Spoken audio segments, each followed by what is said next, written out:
अस्सलाम वालेकुम, welcome to choose wisely with Zain. इस वीडियो को देखने के बाद हो सकता है आपका 1 लाख या 2 लाख का नुकसान होने से बच जाए। क्यों? क्योंकि कई ऐसे लोग हैं जो कि शॉपकीपर की बातों में आकर कोई भी एसी यूनिट उठा लेते हैं बगैर ये रिक्वायरमेंट अपनी जाने कि उनकी रिक्वायरमेंट क्या है एसी लगाने की। सेकेंडली, कई ऐसे भी लोग हैं जो अपनी तरफ से काफ़ी ज़्यादा समझदारी करते हैं और 75% 80% एनर्जी एफिशिएंट का एसी ले लेते हैं, लेकिन फिर भी उनके बिल में खातिर-खा कमी नज़र नहीं आती जितनी होनी चाहिए।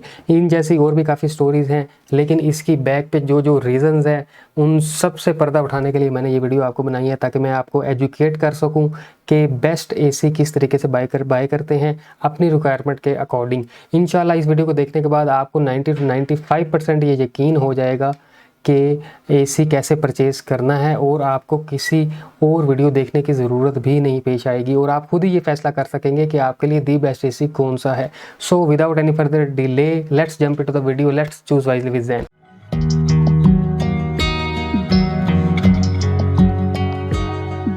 सबसे पहले बात मैं करूंगा कि इन्वर्टर और नॉन इन्वर्टर के अंदर फ़र्क कौन सा है। नॉन इन्वर्टर के अंदर एक ऐसा कंप्रेसर लगा होता है जो कि एक ही स्पीड के ऊपर रन करता है और कंटिन्यू एक ही स्पीड के ऊपर चलता रहता है। या तो वो बिल्कुल बंद हो जाता है या तो वो बिल्कुल एक ही स्पीड के ऊपर आरपीएम हाई जाता है उसका और एक ही स्पीड के ऊपर वो चलता है। और सेकेंडली, अगर हम दूसरे इन्वर्टर एसी के बारे में बात करें तो इसके कंप्रेसर के अंदर वेरिएबल स्पीड्स होती हैं जो अकॉर्डिंग टू इन्वायरमेंट अपने आप को वो सेट करता रहता है और अपनी स्पीड ज़्यादा या कम करता रहता है, जिसकी मदद से उसका बिल काफ़ी ज़्यादा कम आता है। उसकी क्या रीज़न्स होती हैं कि इन्वर्टर एसी जो सा है, जैसे ही 1 घंटा या 1.5 घंटा चलता है उसके बाद उसकी जो स्पीड होती है कंप्रेसर की वो कम हो जाती है। पहले चूँकि वो 1 घंटा आधा घंटा जब तक रूम का टेम्परेचर मेंटेन नहीं होता तब तक वो 8-9 एम्पेयर पे चलता है, और जब जैसे ही रूम का टेम्परेचर मेंटेन होने लगता है आहिस्ता आहिस्ता वो एम्पेयर कम कर लेता है, फिर 5 एम्पेयर पे आ जाता है। और यूजुअली कई ऐसे एसी हैं हल्के कंपनीज़ के एसी जो कि 4-5 एम्पेयर लेती हैं, और अच्छी कंपनीज़ के कई ऐसे एसी हैं जो कि 1.5 एम्पेयर से 2.5-3 एम्पेयर तक भी चले जाते हैं। उसकी शर्त क्या है कि आपका इन्वायरमेंट सील होना चाहिए, आपकी कूलिंग कहीं से भी लीक नहीं होनी चाहिए। दूसरी साइड पे नॉन इन्वर्टर एसी एक ही स्पीड के ऊपर चलता रहता है।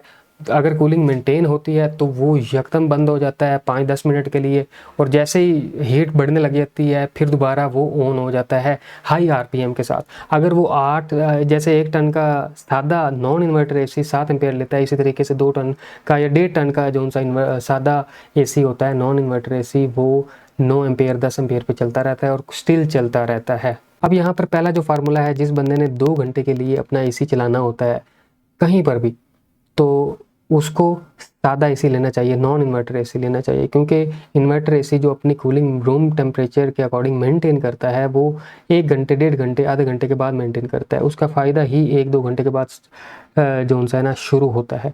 जबकि नॉन इन्वर्टर एसी आपको मैंने बताया उसका फ़ायदा वो एक ही स्पीड के ऊपर चलता है। इस वजह से जिस बंदे ने 2 घंटे से कम या 2 घंटे जितना एसी यूज़ करना होता है एक दिन में, ख्वाह वो 2 बार चलाए ख्वाह वो 3 बार चलाए, उसने बंद करना है अगर 2 घंटे बाद 1 घंटे बाद, तो वो नॉन इन्वर्टर ही ले। उसका इस इन्वर्टर एसी के साथ कोई ताल्लुक ही नहीं है, उसको फ़ायदा ही नहीं होना। ऐसे ही वो 1 लाख रुपए भरेगा और बिजली का बिल वही नॉन इन्वर्टर जितना वो देगा। हम रूम के साइज़ को क्यूबिक फीट के अंदर मेजर करेंगे। अक्सर लोग गलती कर देते हैं कि वो रूम की लेंथ एंड विड्थ को सिर्फ मेजर करते हैं और रूम की हाइट को छोड़ देते हैं, जबकि ये बिल्कुल गलत फार्मूला है। रूम की हाइट भी उसके अंदर ऐड करनी चाहिए।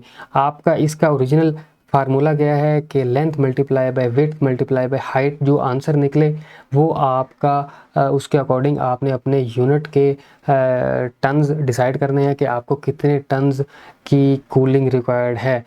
आपने अपने कमरे के तीनों जो उनसी डायमेंशन है वो मेजर कर लेनी है, और ये मैं अपनी साइड पे चार्ट दे रहा हूँ। इसके जिस भी स्लैब के अंदर आप आते हैं वो स्लैब आपकी है, वो स्लैब आपके रूम की है कि उतने साइज़ का आपको एसी चाहिए। बात अभी यहीं पर ख़त्म नहीं हुई। क्यों? क्योंकि इसमें भी काफ़ी ऐसे फैक्टर्स हैं जिनकी वजह से आपका साइज़ बिल्कुल अगर इसके साथ मैच होता है किसी भी कैटेगरी के अंदर, लेकिन आपको अपना एसी का साइज़ बढ़ाना पड़ता है। उसकी कौन कौन सी ऐसी रीज़न्स हैं? पहली रीज़न तो अगर आपके कमरे के अंदर 3 या 4 लोगों से ज़्यादा नॉर्मली लोग होने हैं तो आपको अपने एसी का साइज़ बढ़ाना पड़ेगा। क्यों? क्योंकि अगर 1 टन का एसी है तो उसके अंदर अकॉर्डिंग टू एनालिसिस जो कंपनीज़ कहती हैं, जो कंपनीज़ करती हैं टन के अकॉर्डिंग, टन के अगेंस्ट, 1 टन के एसी के अगेंस्ट वो कहती हैं कि 3 पर्सन या 4 पर्सन होने चाहिए। 4 भी मैंने अपनी तरफ से ऐड किए हैं, लेकिन अगर इससे ज़्यादा अगर जितने भी पर्सन्स ऐड होते जाएंगे तो पर पर्सन आपने ½ टन ऐड करना है।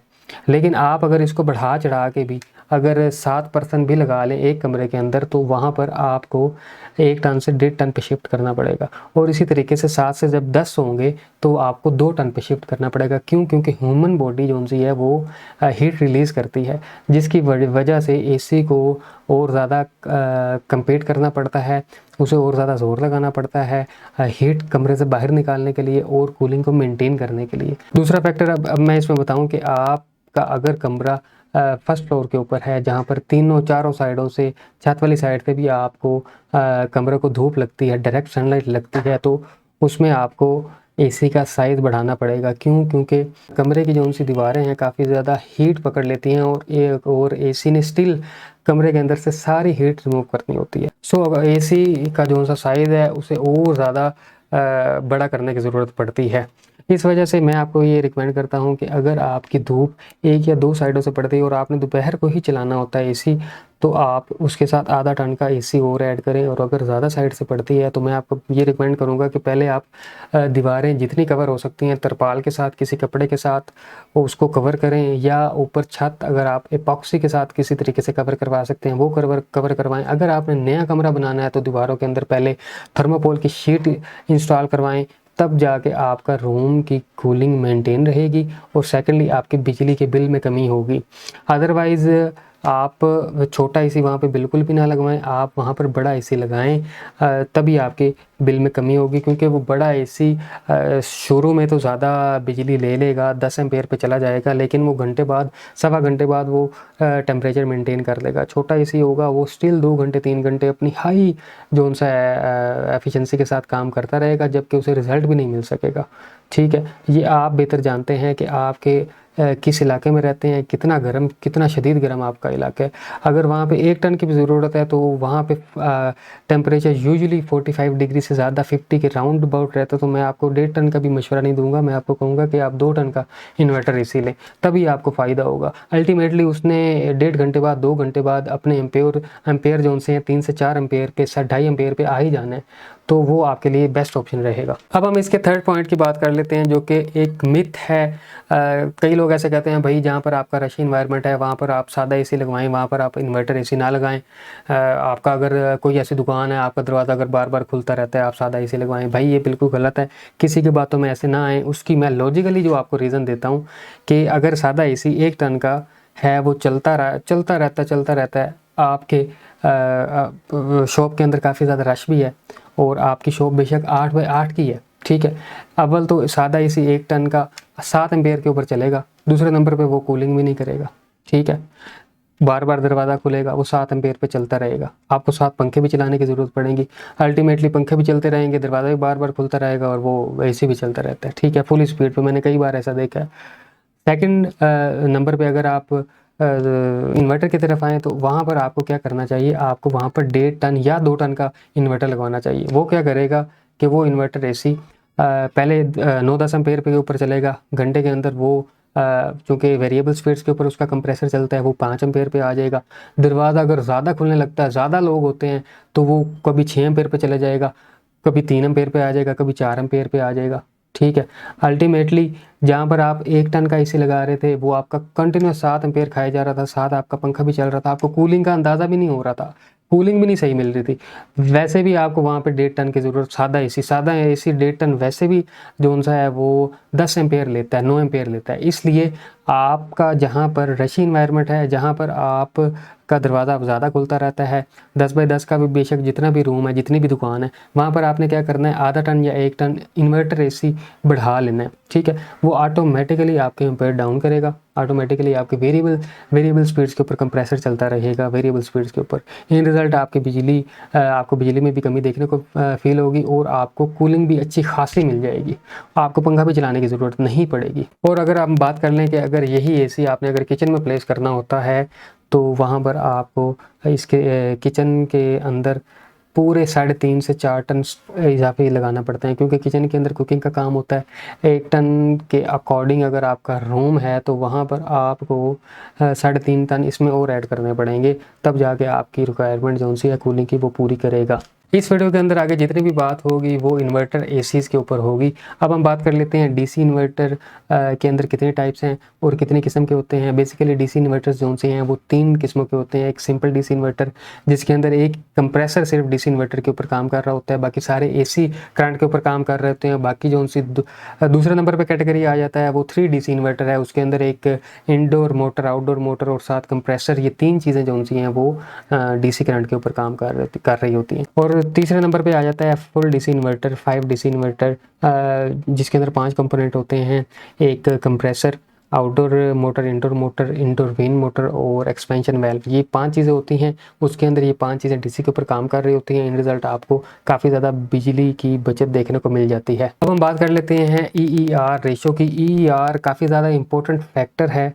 ये बेसिकली एक स्टैंडर्ड है जो कि दूसरे मुल्कों में है, इंडिया में है, यूरोप कंट्रीज़ में है, जो कि अल्टीमेटली हमारे पाकिस्तान में ऐसा कोई भी लॉ नहीं है। ये गवर्नमेंट का लॉ है जिसके अकॉर्डिंग एसी कंपनीज़ ने अपनी स्पेसिफिकेशन के अंदर मेंशन करना होता है कि इस एसी की EER कितनी है। जितनी EER ज़्यादा होगी एनर्जी एफिशिएंसी रेशो, उतना ही वो एसी बिजली की बचत ज़्यादा करेगा, उतनी ही वो अच्छी कूलिंग करेगा और उतना ही वो इको फ्रेंडली होगा। इन रिज़ल्ट वो होगा तो महंगा, लेकिन वो 1 से 1.5 साल के अंदर आपके पैसे पूरे कर लेगा। बट अफसोस की बात है कि ये पाकिस्तान में हमारा ऐसा कोई भी लॉ नहीं है कि जो कंपनीज़ को कहे कि वो हर कंपनी अपना EER मेंशन करे। ये आपने खुद ही इसे मेजर करना होता है। और यूजुअली तौर पे EER और SEER में 2 चीज़ें होती हैं। EER जो होता है वो एनर्जी एफिशिएंट रेशो होता है और SEER वो सीजनल एनर्जी एफिशिएंट रेशो होता है। यूजुअली SEER जो सा है वो EER की निस्बत ज़्यादा होना चाहिए। अगर आपने EER को देख के एसी परचेज़ करना है तो मैं कहूँगा मिनिमम इन्वर्टर एसी आपका 3.2 एनर्जी एफिशिएंट रेशो का होना चाहिए अल्टीमेटली। नहीं तो अगर हम एवरेज की बात करनी है तो 3.5 से ऊपर ही जाएं आप, और 4 तक 3.5 से ऊपर 4 के दरमियान जो भी आपको एसी मिले आप वो ले सकते हैं। उससे आपकी बिजली की बचत भी देखने को मिलेगी और आपकी कूलिंग भी अच्छी देखने को मिलेगी। और अगर आपने SEER को एसी देख के परचेज करना है तो मिनिमम आप 4 SEER को देखें, नहीं तो एवरेज जोन सी है वो 4.5 से ऊपर मिनिमम होनी चाहिए। एवरेज की बात कर रहा हूँ, ठीक है। अब EER जो कंपनीज मेंशन नहीं करती उसको ऑब्टेन आपने कैसे करना है, उसका तरीका ये है कि आपने जितने टन का एसी है, 1 टन का जैसे 12,000 BTU का होता है, 2 टन का 24,000 BTU का होता है, 1.5 टन का 18,000 BTU का होता है। आपने क्या करना है, अगर 1 टन का एसी है तो आपने 12,000 BTU multiply by power input, cooling power input के साथ उसे मल्टीप्लाई कर देना है, जो कि 1500 वाट हो, 1700 वाट हो, जो कि आउटडोर के ऊपर स्टिकर के जो दिया गया होता है किसी भी एसी के आउटडोर के ऊपर, उसके ऊपर मेंशन होता है। पावर इनपुट के साथ आपने BTUs को मल्टीप्लाई कर लेना है। जो आंसर आएगा उसको आपने आगे मल्टीप्लाई कर देना है 0.293 के साथ। जो आपका रिजल्ट आएगा उसे आप EER कहेंगे, ठीक है। तो बेसिकली EER ही सब कुछ नहीं होती, तो बिल्कुल EER के ऊपर ही आपने पीछे उसके नहीं पड़ जाना। कई ऐसी कंपनीज होती हैं जो कि कहती हैं हम 60% एनर्जी एफिशिएंट है, लेकिन उनके एसी 1.5 एम्पीयर तक तो हमने जाते देखे हैं, ठीक है। एसी बेसिकली काफ़ी ज़्यादा फैक्टर्स होते हैं, आगे भी जाकर डिस्कस करते हैं। बात कर लेते हैं कंप्रेसर्स की। कंप्रेसर बेसिकली काम क्या करता है कि आपके रूम के अंदर जितनी भी हीट है उस कंप्रेसर ने उसे बाहर निकालना होता है, ठीक है। तो कंप्रेसर पाकिस्तान के अंदर 2 टाइप के आ रहे हैं, एक T1 कंप्रेसर होता है और दूसरा T3 कंप्रेसर होता है। T1 कंप्रेसर चूँकि पुराने काफ़ी चलते आ रहे हैं और T3 कंप्रेसर अब लेटेस्ट कई मॉडल्स के अंदर आ रहे हैं जो कि ज़्यादा एफिशिएंट है। T1 कंप्रेसर जो है वो 45 डिग्री से नीचे का जितना भी टेम्परेचर है उसके अंदर वो ठीक काम करता है, लेकिन जैसे ही 45 से ऊपर टेम्परेचर जाता है तो वो काम करना तकरीबन छोड़ देता है, ठीक है। एफिशिएंटली वो नहीं है। तो ऐसे इन्वायरमेंट जो कि जैसे मुल्तान वाली साइड हो गई, फैसलाबाद वाली साइड हो गई, ये इलाके ज़्यादा गर्म है। इन इलाकों में अगर आपने दोपहर को एसी चलाना होता है तो मैं रिकमेंड करता हूँ कि आप T1 एसी बिल्कुल भी ना लें। और जिन इलाकों में गर्मी काफ़ी ज़्यादा होती है, इवन के 50+55 के राउंड अबाउट जिनका टेम्परेचर जाता है, वहाँ पे T3 कंप्रेसर बिल्कुल अच्छे तरीके से काम करता है और सॉलिड कूलिंग प्रोवाइड करता है। इसका नॉइज़ लेवल भी कम होता है, इसकी वाइब्रेशन भी कम होती है और इसकी एफिशिएंसी भी as compare to T1 compressor काफ़ी ज़्यादा अच्छी होती है। अब बात कर लेते हैं कंडेंसर कॉइल्स की। कंडेंसर कॉइल्स काम कैसे करती हैं कि जो हीट कमरे से अब्जॉर्ब की जा रही है वो कंडेंसर कॉइल के ज़रिए आउटडोर के से बाहर फेंकी जा रही हैं हीट को। तो ये एक अच्छा हीट रेजिस्टेंट होनी चाहिए कंडेंसर कॉइल। जितना अच्छी होंगी एसी की एफिशिएंसी उतनी ही ज़्यादा अच्छी होगी। अब कंडेंसर कॉइल्स बेसिकली दो किस्म की होती हैं, एक एल्यूमिनियम कंडेंसर कॉइल और दूसरी कॉपर कंडेंसर कॉइल। इन दोनों का मैं आपको फ़र्क बताता हूँ कि एल्यूमिनियम कंडेंसर कॉइल काफ़ी ज़्यादा पुरानी कंडेंसर कॉइल्स होती हैं जो कि 1970 में जनरल इलेक्ट्रॉनिक्स ने मुतारिफ़ करवाई थी, जो कि आज तक कई ऐसी ब्रांड्स हैं जो कि अभी तक एल्यूमिनियम कॉइल भी दे रहे हैं। ये as compare to copper condenser काफ़ी ज़्यादा सस्ती होती है। दूसरी साइड पे अगर हम कॉपर की बात करें तो ये एक अच्छा हीट एक्सचेंजर होता है। इस वजह से यहाँ पर कॉपर बाजी ले जाता है एल्यूमिनियम की निस्बत, क्यों, और ये साथ में एल्यूमिनियम की निस्बत काफ़ी ज़्यादा कॉस्टली होता है। अब अगर इनकी रिलायबिलिटी की बात करें तो इसको रिपेयर करना एल्यूमिनियम कंडेंसर कॉइल्स को वो काफ़ी ज़्यादा मुश्किल होता है। ऑन साइट इसको आप रिपेयर नहीं कर सकते और समटाइम्स बाज़ केसेस में ऐसा भी देखा गया है कि आपको कंडेंसर कॉइल पूरा तब्दील करवाना पड़ता है, जो कि आज के दौर के अंदर, लेटेस्ट दौर के अंदर आपको कंडेंसर कॉइल यूजुअली कंपनीज भी नहीं दे रही होती। इसलिए अगर आप कॉपर कंडेंसर कॉइल की तरफ देखें तो उसको अगर वो कहीं से लीक हो जाता है तो उसको ठीक भी कर सकते हैं, उसका वहाँ पे टांका भी लगा सकते हैं, जो कि 1000, 1500, 2000 के अंदर आपका खर्चा आता है। तीसरे नंबर पे अगर हम बात करें इसकी सफाई के बारे में तो एल्यूमिनियम कंडेंसर को साफ़ करना थोड़ा मुश्किल होता है और जबकि गोल्ड को साफ़ करना थोड़ा आसान होता है। अब रही बात इसके ऊपर कोटिंग की, कोटिंग जो इनके ऊपर हो रही होती है वो ब्लू फिन, गोल्ड फिन या ब्लैक फिन आपने कई बार देखा होगा। ये बेसिकली कोटिंग इसलिए की जाती है कि ये कोरिजोन जंग से बचे। बट ऐसे इलाके जहाँ पे ह्यूमिडिटी काफ़ी ज़्यादा है, जहाँ पे मॉइस्चर काफ़ी ज़्यादा है, तो उन इलाकों में फिर भी इनके ऊपर काफ़ी बार देखा गया है कि जंग इन्हें फिर भी लग जाता है। कई ऐसे भी एसी हैं अब तक जो आ रहे हैं जैसे कि मित्सुबिशी, एक्सन, जनरल और शार्प, ये टॉप ब्रांड है, ठीक है। इनको इन जापानीज़ ब्रांड को अब तक किसी ने भी ओवरटेक नहीं किया। इनकी क्वालिटी सबसे ज़्यादा अच्छी होती है और कई ऐसे ये एसी हैं जिनके अंदर ये एल्यूमिनियम कंडेंसर यूज़ कर रहे हैं। असल बात आ जाती है कि कंपनी जोन सी क्वालिटी यूज़ कर रही है, कि पाइप कितनी अच्छी गेज का है, पाइप कितना मोटा है, ठीक है। और उनके ऐसे कंडेंसर भी हैं जो 15-15 साल, 20-20 साल लगे रहते हैं, उन्हें कुछ भी नहीं होता। और लेटेस्ट जो एसी आ रहे हैं वो कई बार उनको देखा है कि उनके कॉपर कंडेंसर होते हैं, गोल्ड फिन की उसकी कॉइल्स होती हैं और वो ये देखा गया है कि वो लीक हो जाते हैं, ठीक है। असल बात करने का मकसद ये है कि कंपनी कौन सा मटेरियल यूज़ कर रही है, कितने गेज की चादर यूज़ कर रही है, कितना अच्छा पाइप यूज़ कर रही है। इसलिए आप ज़्यादातर ब्रांड अवेयरनेस आपको होनी चाहिए कि कौन सा ब्रांड क्या किस किस्म की क्वालिटी के ऊपर काम कर रहा है। कई चीज़ें होती हैं जो बाज़ औक़ात आपको स्पेक्स पेपर वर्क के ऊपर नहीं नज़र आती, आपको अपनी आँख आपको दिखा सकती है या आप फील करके उसे देख सकते हैं। तो इस वजह से जब भी आप एसी परचेज़ करें उसके आउटडोर की तरफ, उसके इंडोर की तरफ, दाएँ बाएँ आगे पीछे आप गौर से देखा करें उसकी प्लास्टिक की क्वालिटी, उसकी बिल्ड क्वालिटी, उसकी चीज़ों को, उसकी ठंडक को, पेपर वर्क, सब सारी चीज़ें पेपर वर्क नहीं होती, वैसे भी आप फील किया करें। अब बात कर लेते हैं हम नॉइज़ लेवल की। नॉइज़ लेवल के ऊपर बात करें तो इंडोर का आपका जो नॉइज़ लेवल है वो 45 dB से ज़्यादा नहीं होना चाहिए और आउटडोर का जो उनका नॉइज़ लेवल है वो 50 से 60 dB से ज़्यादा नहीं होना चाहिए। ये एक अच्छे एसी की जो सी है ना रिक्वायरमेंट है, मैंने इस वजह से बताई है कि इंटरनेशनल स्टैंडर्ड्स आपको पता होना चाहिए कि नॉइज़ लेवल काफ़ी ज़्यादा इफ़ेक्ट करता है जब आप सो रहे हो। इवन कि आपका अगर एसी आपके रूम के बाहर भी लगा है तो समटाइम्स आउटडोर की आपको आवाज़ आ रही होती है और इंडोर की भी आवाज़ आ रही होती है। कई ऐसे स्लीपर्स हैं जो कि काफ़ी ज़्यादा डिस्टर्ब होते हैं और वो सो नहीं सकते। इस वजह से ये काफ़ी ज़्यादा इंपॉर्टेंट पॉइंट है उन लोगों के लिए। अब बात करते हैं स्टेबलाइज़र की। काफ़ी कंपनीज ऐसे कहती हैं कि भाई सादा एसी के साथ स्टेबलाइज़र लगता है और इन्वर्टर एसी के साथ स्टेबलाइज़र नहीं लगता।